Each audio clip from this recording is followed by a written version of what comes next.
So இப்போ நம்ம இதில் ஹில் ஹோல்டு எப்படி ஒர்க் ஆகுதுன்னு தான் பார்க்க போகிறோம். ஹில் ஹோல்டு அப்படின்னா இப்போ நம்ம எதனா ஒரு ஸ்லோப்லேயோ இல்லை டவுனில் நிற்கிறப்போ நம்ம பிரேக் அப்ளை பண்ணி நிற்கணுன்ற அவசியம் இல்லை. ஸோ வெஹிக்கிள் பிஎல்டிஸில் ஹில் ஹோல்டு ஆக்டிவேட் பண்ணி வண்டியை ஹோல்ட் பண்ணிக்கும் அப்படின்னு தான் சொல்கிறாங்க.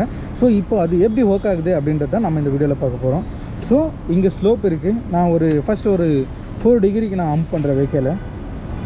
ஸோ இங்கே வந்துட்டோம், 2 பிரேக் பண்ணிட்டோம். ஸோ இங்கே பார்த்தீங்கன்னா உங்களுக்கு தெரியும், ரைட் சைடு கார்னரில் ஹில் ஹோல்டு ஆக்டிவேட் ஆகிடுச்சு. ஸோ நான் பாருங்கள் கை விட்டுட்டேன், வெஹிக்கிள் ஸ்லோப்பில் இருக்குது, பட் ஸ்டில் இது வந்துட்டு ரிவர்ஸில் போகாமல் ஹோல்ட் ஆகிருக்கு. ஸோ அகெயின் நாம் த்ரோட்டல் கொடுத்தோன்னா ஜஸ்ட் மூவ். ரொம்பவே சூப்பராக இருக்குங்க இது. நம்ம இப்போ டவுனில் இருக்கோம். ஸோ நான் இப்போ மூவ் பண்ணேன், 2 பிரேக் ஹோல்டு பண்ணேன், ஒர்க் ஆகலை.